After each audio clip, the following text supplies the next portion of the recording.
আসসালামু আলাইকুম, কেমন আছেন সবাই? আশা করি ভালো আছেন। আল্লাহর অশেষ রহমতে আমরাও ভালো আছি। চলে আসলাম নতুন একটি ব্লগ ভিডিও নিয়ে আপনাদের মাঝে। আশা করি পুরো ভিডিওর সাথেই থাকবেন আর একটা লাইক দিয়ে ভিডিওটা কন্টিনিউ করবেন। তো এখানে বিকেল 4টা থেকে ভিডিওটা শুরু করলাম। তো মেয়ে দিক দিয়েই তো বারান্দায় এসে ভিডিও করতেছে। তো অনেক দিন ধরে বারান্দার গাছপালা ভিডিও করা হয় না। তো বৃষ্টির দিন আসলে বারান্দার গাছগুলো দেখতে খুবই সুন্দর লাগে। আর এখন এই তো ধুলা দিয়ে সব গাছপালা সাদা হয়ে আছে, আর অনেক গাছের পাতাও ঝরে গেছে, নতুন করে আবার ডালপালা হবে।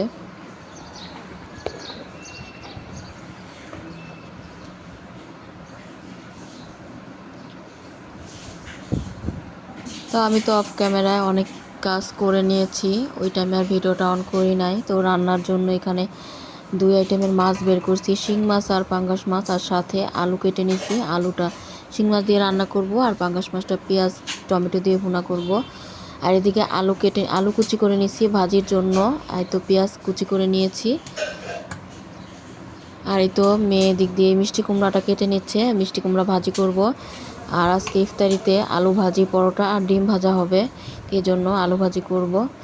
তো আলু ভাজি, পরোটা, ডিম ভাজি এটা তো রোজা ছাড়া এমনি প্রায় খাওয়া হয়, আমার মেয়েদের অনেক পছন্দের খাবার। তো এই জন্য ভাবলাম আজকে ইফতারিতে এটাই বানাই। এই তো মেয়ে এখানে মিষ্টি কুমড়া ভাজিটা বসাই দিচ্ছে, আর আমি তো মাছগুলো মশলা মাখিয়ে নিলাম। এখন মাছগুলো আলু এগুলো ভেজে নিব। আর একটু পাকোড়া বানাবো। এখানে ডাল বাটা, বেসন, পেঁয়াজ, কাঁচামরিচ, ধনেপাতা আর সব মশলা দিয়ে, আর একটু বাঁধাকপি দিয়েছি। বাঁধাকপি দিয়ে এখন এই পাকোড়াটা বানাবো। এখান থেকে অল্প করে বানাবো, অর্ধেকটা বানাবো। আর ছোটো মেয়ে তো শরবত বানিয়ে নিচ্ছে। এখন আলু ভাজিটা বসাবে, আর তো এই চুলায় মিষ্টি কুমড়াটা হচ্ছে।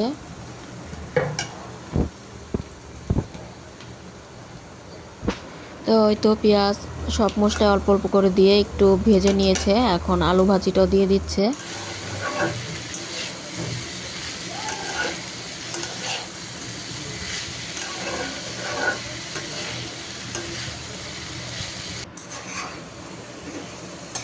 আর মিষ্টি কুমড়া ভাজিটাও হয়ে গেছে, তো একটু গলে গেছে বেশি নাড়ার কারণে।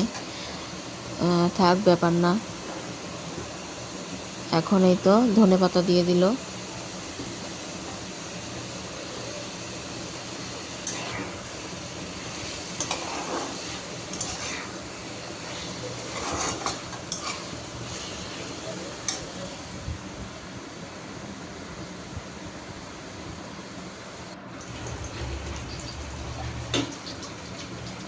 তো এই তো পাকোড়াগুলো ভেজে নিচ্ছে। আর ছোটো মেয়ে তো পরোটা বানানোর জন্য এখানে আটার ডো করে নিচ্ছে, আটা গুলিয়ে নিচ্ছে হালকা কুসুম গরম পানি দিয়ে। আর এই তো আলু ভাজিটাও প্রায় হয়ে গেছে। মাশাআল্লাহ, কালারটা দেখতে কিন্তু খুবই সুন্দর হয়েছে, তো খেতেও মজাই হবে। এখন ধনিয়া পাতা দিয়ে দিচ্ছে।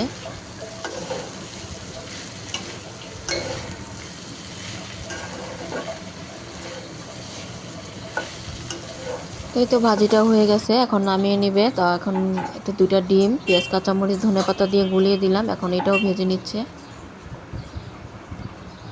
এই তো এখানে রুটিগুলো মানে পরোটা বানিয়ে নিচ্ছে গোল গোল করে। আর এই তো পাকোড়া অর্ধেকটা মানে কিছুটা ভাজা হয়ে গেছে, আর ডিম ভাজাও নামিয়ে নিচ্ছে। তো আলু ভাজি করা শেষ, পাকোড়াও ভাজা শেষ, এবং ডিমও ভেজে নিয়েছে। মিষ্টি কুমড়ার তরকারিটাও হয়ে গেছে। তো এখন এই তো শিং মাছের তরকারিটা বসাবে। তো প্রথমে মশলা কষিয়ে এখন এই যে আলুটা দিয়ে দিচ্ছে।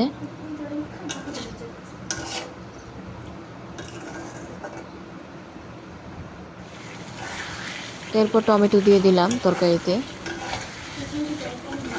আর শিং মাছটাও আমি ভেজেই নিয়েছি। আর এদিকে অনেকগুলো পরোটা বানানো শেষ। তো ইফতারি আর বেশি একটা বাকি নাই টাইম। তো এখন এই তো পরোটাগুলো ভেজে নিচ্ছে।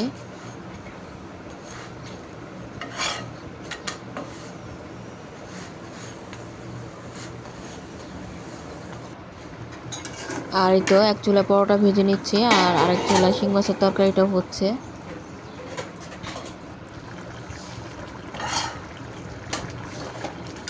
এরপরে তো ভাজা জিরার গুঁড়ো দিয়ে তরকারিটা নামিয়ে নিব।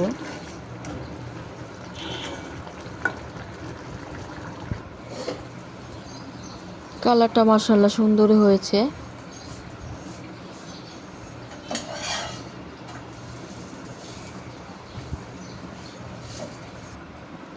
তো এরপরেই তো ইফতারটা সাজিয়ে নিলাম। আমি আবার বেলের শরবতও বানিয়ে নিয়েছি।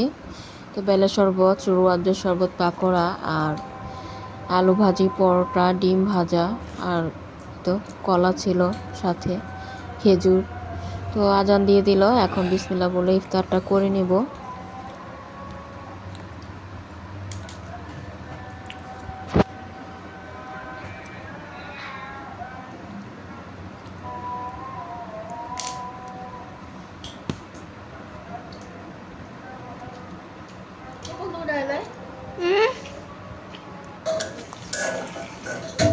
এটা হচ্ছে ইফতারের পরে। এখন তো জিরিয়ে এরপর পাঙ্গাস মাছের তরকারিটা রান্না করা বাকি ছিল, ওটা এখন রান্না করে নিচ্ছি। তো অল্প করে পেঁয়াজ দিয়ে তেলের সাথে এখন টমেটো, কাঁচামরিচ আর একটু আদা রসুনের বাটা দিয়ে পেঁয়াজটা একটু ভেজে নিচ্ছি।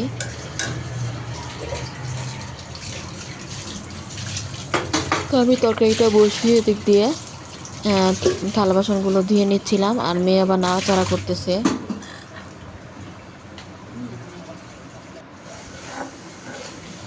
তো মশলা দিয়ে মশলাটা কষিয়ে নিচ্ছি, এরপরই তো ভাজা মাছগুলো দিয়ে দিব।